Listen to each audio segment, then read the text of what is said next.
அஸ்ட்ரோசைன் channel வாயிலாக உலகெங்கும் வாழ்ந்து கொண்டிருக்கின்ற சகோதர சகோதரிகளுக்கு அன்பார்ந்த வணக்கங்கள் மற்றும் வாழ்த்துக்கள். இன்றைய பதிவு மகர ராசி அன்பர்களுக்காக. கடந்த 7 வருடங்களாக 7.5 சனியில் சிக்கி தவித்து கொண்டிருந்த உங்களுக்கு ஒரு எதிர்பார்ப்பு இருக்கும். எப்போதான் நமக்கு 7.5 சனி விலக இருக்கிறது, எப்போதான் நமக்கு ஒரு நல்லது நடக்கும் அப்படின்னு நினச்சிட்டு இருப்பீங்கள்ல. அப்போ 7.5 சனி விலகுவதற்கான ஒரு காலம் நெருங்கி விட்டது அப்படின்னு சொல்லலாம். ஸோ எப்போதான் நமக்கு 7.5 சனி விலகுது அப்படின்னா, வருகின்ற 2025 வருடம் மார்ச் மாதம் 29, அதாவது 29/3/2025 அன்று உங்களுக்கு 7.5 சனி விலகுகிறது. அப்போ கடந்த 7 வருடங்களாக உங்களுக்கு கொடுத்து கொண்டிருந்த மன துன்பங்கள், துயரங்கள், கஷ்டங்கள் அத்தனையும் போக போகிறது. இனி 30 வருடங்களுக்கு அப்புறம்தான் உங்களுக்கு 7.5 சனி வரப்போகிறது. 7.5 சனியில் பலவிதமான கஷ்டங்களை கொடுத்தது, பலவிதமான அனுபவங்களை கொடுத்து கொண்டிருந்தது. உங்க மனசு நல்லா இல்லை, உங்க எண்ணம் செயலாக்கம் சரியாக இல்லை, மனதில் குழப்பத்தை கொடுத்து கொண்டிருந்தது, எத்தனையோ தடங்கல்களை சந்தித்து கொண்டிருந்தீர்கள், குடும்பம் சார்ந்த விஷயத்தில் பிரச்சனையை அனுபவித்து இப்போதான் கொஞ்சம் நிம்மதி பெருமூச்சோடு இருக்கிறீர்கள். இனி அப்படியே விலக ஆரம்பிக்கிறது. அப்போ விரய சனியில் ஆரம்பித்து உங்களுக்கு விரயங்களை கொடுத்து கொண்டு அடுத்து ஜென்ம சனியாக இருந்து உங்க எண்ணத்தை பாதித்து, என்ன ஜென்ம சனியில் என்ன பண்ணும், கடந்த 4 வருடங்கள் 3 வருடங்களுக்கு முன்பாக பார்த்தீங்கன்னா மன உளைச்சல் அதிகமாக இருந்தது, மனத்தை பாதித்தது, எதெடுத்தாலும் தடங்கள் தாமதம் என்று இருந்தது. இப்போ விரய சனி, இப்போ தலையில் இருந்த அந்த சனி இப்போ பாதத்துக்கு வந்து விட்டது. இனி அப்படியே விலகி போகிறது. இன்னும் 6 மாதத்தில் கம்ப்ளீட்டாக உங்களுக்கு 7.5 சனியிலிருந்து முற்றிலும் விடுதலை பெறப் போகிறீர்கள் அப்படின்னு நம்ம சொல்லலாம். அப்போ 7.5 சனி என்ன செஞ்சது உங்களுக்கு, குழந்தைகள் சார்ந்த விஷயத்தில், அதாவது சின்ன வயசில் ஒரு 20 வயசுக்குள்ளவங்களுக்கு என்ன இருந்தது, படிப்பில் மந்தத்தன்மை கொடுத்தது, சரியாக படிக்க முடியல, தான் ஆசைப்பட்ட கல்வி முறையை தேர்ந்தெடுக்கல, அதுலேயும் சில சமயங்களில் குழப்பத்திருந்தது, நல்ல படிக்கல, ஒரு நல்ல நண்பர்கள் அமையல, சின்ன சின்ன விஷயங்கள் தடைகளை கொடுத்து கொண்டிருந்ததுன்னு சொல்லலாம். அதே ஒரு 20 வயதிலிருந்து ஒரு 40 வயதுக்குள்ளவர்கள் பார்த்தீங்கன்னா உங்களுக்கு சரியாக வேலை அமையல, வேலையில் செட்டில் ஆகலை அப்படின்னு சொல்லுவேன். வேலை அப்படியே எக்ஸாம் எழுது அரசாங்க வேலையில் போகணும் அப்படின்னு எதிர்பார்த்து காத்து கொண்டு பல வகையில் எழுதியிருப்பீங்க. இந்த 7 வருடங்களில் எழுதியிருப்பீங்க. எழுதினவங்கள பல பேர் உங்களுக்கு 80% ஆஃப் இந்த மகர ராசி என்பவர்கள் தோத்து தான் போயிருப்பீங்க. 4 தடவை எழுதி தோத்துருச்சு, 2 மார்க்கில் போயிருச்சு, 4 மார்க்கில் போயிருச்சு அப்படின்ற மன விரக்தி அடைந்திருந்த இந்த மகர ராசி என்பவர்கள் இப்போ இந்த 2025க்கு அப்புறம் நீங்கள் எழுதுனீங்கன்னா நிச்சயமாக வெற்றி பெறுவீர்கள் என்பது தான் உண்மை. ஸோ எதெல்லாம் கடந்த காலத்தில் இழந்தீர்களோ, எதெல்லாம் கடந்த காலத்தில் செயலற்ற நிலையில் இருந்ததோ, எப்பெல்லாம் உங்க மனசு தன்னம்பிக்கை இழந்திருந்தீர்களோ அத்தனையும் இப்போ இந்த 2025 புதிய யுகம், புத்துயிர் பிறக்கப் போகிறது. அதாவது புதிய எண்ணங்கள் இருக்க போகிறது. எதையும் சாதிக்கலாம், எதையும் செய்யலாம் என்கின்ற உத்வேகத்தை தரக்கூடிய அம்சமாக இந்த 2025 நிச்சயமாக இந்த 7.5 சனியிலிருந்து முழுவதும் விடுபட்டு இந்த 2025 ஒரு பொற்காலமாக நிச்சயமாக இந்த மகர ராசி என்பவர்களுக்கு அமையும். தொழில் விஷயத்தில் எத்தனை பிரச்சனைகள், வேலை சார்ந்த விஷயத்தில் வேலை நிம்மதியாக இல்லை. இந்த 7.5 வருஷங்கள் பார்த்தீங்கன்னா எத்தனை கம்பெனிக்கு எத்தனை இடத்துக்கு மாறி இருப்பீர்கள். வேலையில் நிம்மதியாக உங்களை வேலை பார்க்க முடியல, ஒரு சாட்டிஸ்ஃபேக்ஷன் கிடைக்கல. வேலையில் இருந்தோம், ஏன்னா சாப்பாட்டுக்கும் துணிமணிக்கும் நமக்கு வேலைக்கு போய்த்தான் ஆகணும், ஆனால் வேலையில் நிம்மதி இல்லை. எத்தனை குடைச்சல்கள், எவ்வளவு வேலை செஞ்சாலும் அந்த வேலைக்கு உண்டான ஒரு ரெகனைசேஷன் நமக்கு கிடைக்கலையே. எனக்கு ப்ரமோஷன் வரணும், ஆனால் ப்ரமோஷன் கிடைக்கலையே, தடைபட்டு கொண்டிருந்தது, காலதாமதமாய் கிடைத்தது அப்படின்னு கூட நம்ம சொல்லலாம்.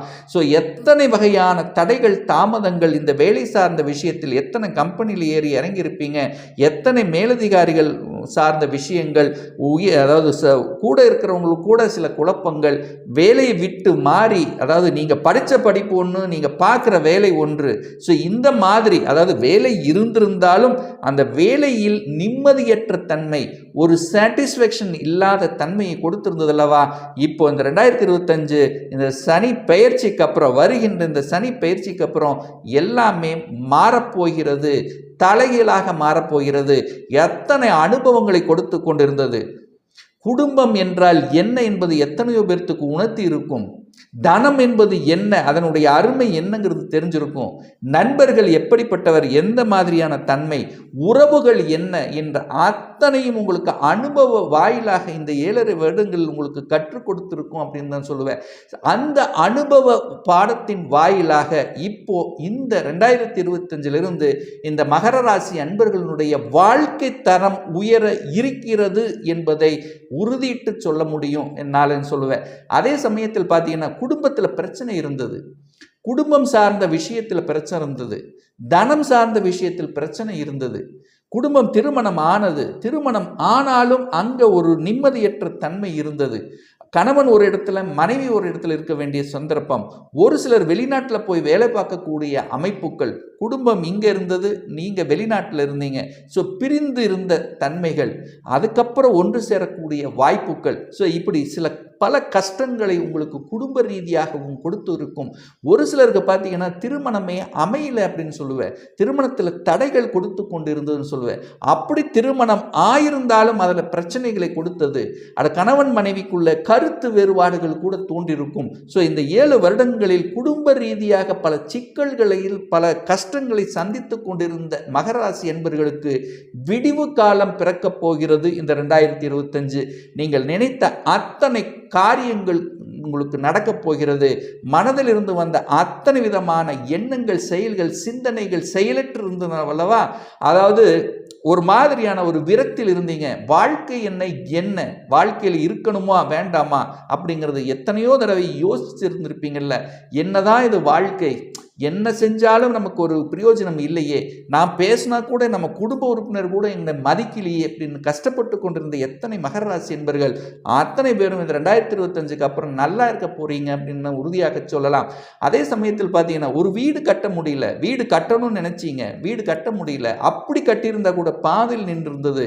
ஸோ கடன் மூலியமாக தவித்து கொண்டிருந்தீங்க, கடனால பிரச்சனை. ஸோ இந்த மாதிரியான அந்த சுகபோகங்களை அனுபவிக்க முடியாத தன்மை, அப்படி நீங்க வீடு கட்டி குடி போயிருந்தா கூட அந்த வீட்டில் நீங்கள் இருக்க முடியாத தன்மை. ஸோ இந்த மாதிரியான தன்மைகளை கொடுத்து கொண்டிருந்தது அல்லவா. சொந்த ஊரில் இருக்க முடியலையே, வெளியில தான், அந்நியத்தில் தான் இருந்தீங்க. ஸோ இப்படி எல்லா நிலைகள் அத்தனையும் இப்போ மாறப்போகிறது. கடனால அவஸ்தைப்பட்டிருந்தவர்கள் இப்போ அந்த கடலில் இருந்து வெளிவர முடியும் என்கின்ற தன்னம்பிக்கை கொடுக்கக்கூடிய ஒரு நல்ல வருடமாக இந்த 2025 இந்த மகர ராசினருக்கு நிச்சயமாக அமையும். குழந்தைகள் சார்ந்த விஷயத்தில் குழந்தை பிரச்சனையாக இருந்தது, அந்த குழந்தை பிறப்பு சார்ந்த விஷயத்தில் நிறைய ட்ரீட்மெண்ட் எடுத்தோம், சக்ஸஸ் ஆகலை, செலவு செய்து தான் மிச்சம். ஸோ இந்த மாதிரி குழந்தை பிறப்பு சார்ந்த விஷயத்திலும் தடைபட்டு கொண்டிருந்த விஷயங்கள் அத்தனையும் இப்போ இந்த மாதத்தில் இருந்தே உங்களுக்கு நல்லவைகள் நடக்கக்கூடிய தன்மைகள் இருக்கிறது. என குரு பகவான் 5ல் இருக்கார் இந்த வருடம் இப்போவே. அப்போ 5ஆம் இடத்திலிருந்து உங்கள் ராசியை பார்க்குறார், 9ஆம் இடமான பாக்கியஸ்தானத்தை பார்க்குது, 11ஆம் இடமான லாபஸ்தானத்தை பார்க்குது. அப்போ குருவால் நன்மை கிடைக்க போகிறது. மனதில் சந்தோஷங்கள் இப்போ கொஞ்சம் கொஞ்சமாக ஒரு இழந்ததை அடைந்து விடலாம் என்கின்ற அந்த நம்பிக்கை உணர்வோடு பயணம் செய்யக்கூடிய ஒரு காலகட்டம். அதாவது பாதத்துக்கு வந்துட்டீங்க, அவ்வளோதான், தட்டி விட்டுருவீங்க, அவ்வளோதான். ஸோ இப்போது இந்த வருடத்திலிருந்து, இந்த மாதத்திலிருந்தே உங்களுக்கு புத்துணர்ச்சி கிடைக்கக்கூடிய ஒரு நல்ல தருணமாக அமைகிறது. அரசு வகையில் இப்போ எக்ஸாம் எழுதுனீங்கன்னா சக்ஸஸ் ஆகும். இந்த மாதத்திலிருந்து பார்த்தீங்கன்னா சூரியன் ஆட்சி பலத்தோட வலிமையாக இருக்கிறது. சனி பகவானும் வக்ரமாகி விட்டார், இப்போ குடும்பஸ்தானத்தில் அமர்ந்து இனி அப்படியே அந்த சனி பகவான் 3ஆம் இடத்துல போய் அமர இருக்கிறார். அப்போ 2025 சனி பகவான் 3ஆம் இடம் என்கின்ற முயற்சி ஸ்தானத்தில் போய் அமர்கிறார். அதே உங்கள் ராசி அதிபதியாக இருக்கிறதுனால உங்கள் முயற்சிகள் அத்தனையும் பலிக்கக்கூடிய தன்மை உருவாக்கும். 3ல் சனி இருப்பது நல்லதுன்னு சொல்லுவோம் அல்லவா, அதுவும் குருவின் வீட்டில் இருக்கக்கூடிய சனி உங்களுக்கு நல்ல பல தன்மைகளை கொடுக்கும், உங்களுக்கு புகழை கொடுக்கும், கீர்த்தியை கொடுக்கும். இதுவரைக்கும் ஒரு புகழ் கிடைக்கல, நல்ல உழைச்ச, நல்ல பண்ண, எனக்கு ரெகக்னைசேஷன் கிடைக்கலையே அப்படின்னு இருந்தீங்கல்ல, இப்போ இந்த 2025 ரெகக்னைசேஷன் கிடைக்கும், ப்ரமோஷன் கிடைக்கும், நீங்கள் படித்த படிப்புக்குண்டான வேலை கிடைக்கும், வெளிநாட்டில் போய் செட்டில் ஆகக்கூடிய வாய்ப்புகளும் உருவாக்கும். அதே சமயத்தில் பார்த்தீங்கன்னா சொந்த தொழில் செய்ய முடியலையே, சொந்த தொழில் செய்தாலும் அங்கே ஒரு வளர்ச்சியே கிடைக்கலையே அப்படின்னு இருந்தீங்கல்லவா, அந்த வளர்ச்சி இந்த 2025 உங்களுக்கு கொடுக்க போகிறது அப்படின்னு சொல்லலாம். அதுவும் பார்த்தீங்கன்னா, யாருக்கெல்லாம் இந்த மகர ராசி என்பவர்களுக்கு சூரிய திசை நடந்து கொண்டிருந்ததோ அல்லது சூரிய புத்தி ஓடிக்கொண்டிருந்ததோ அவர்களுக்கெல்லாம் கடினமான மன உளைச்சல், கடினமான லாஸ் உங்களுக்கு ஏற்படுத்தியிருக்கும். ஏன்னா சனி என்பது உங்கள் ராசிநாதன், சூரியனுங்கிறது 8க்குரிய அட்டமாதிபதி. ஸோ அந்த தசாபுத்தி யாருக்கெல்லாம் இருந்ததோ கடுமையான கெடுபலன்களை கொடுத்து கொண்டிருக்கும். இப்போ அதுவும் விலகப் போகிறது. அதே சமயத்தில் புதன் திசை யாருக்கெல்லாம் நடந்ததோ அவங்க கடன் சார்ந்த விஷயத்தில், எதிர்ப்பு பகை சம்பந்தப்பட்ட விஷயத்தில், உடல்நலம் சார்ந்த விஷயத்திலும் கொஞ்சம் தொந்தரவு கொடுத்திருக்கும். இப்போ இந்த 2025 மகர ராசி அன்பர்களுக்கு நல்லவைகள், எழுச்சி பெறக்கூடிய, தன்னம்பிக்கை கொடுக்கக்கூடிய, இழந்தவைகள் அத்தனையும் மீட்டு விடலாம் என்கின்ற தன்மையோடு செயல்படுத்தக்கூடிய ஒரு நல்ல காலகட்டமாக அமையும். 7.5 சனியிலிருந்து முற்றிலும் விடுதலை பெறப் போகிறீர்கள். விடுதலை விடுதலை அப்படின்னு நான் சொல்லுவேன். அப்போது ஒரு தன்னம்பிக்கை கொடுத்து, மன மகிழ்ச்சியை கொடுத்து, இழந்த குடும்பம் சார்ந்த விஷயத்தில், நினைத்த காரியங்கள் செயலாற்றுவதில், மனதில் எண்ணத்தில் இருந்த எதிர்மறை எண்ணங்கள், நெகட்டிவ் தாட்ஸ் அத்தனையும் விலகி நல்ல விதமாக செயல்படுத்தக்கூடிய ஒரு நல்ல வருடமாக இந்த 2025 அமையுங்கிறதுல எந்தவித மாற்று கருத்தும் கிடையாது இந்த மகர ராசி மகர லக்ன அன்பர்களுக்கு.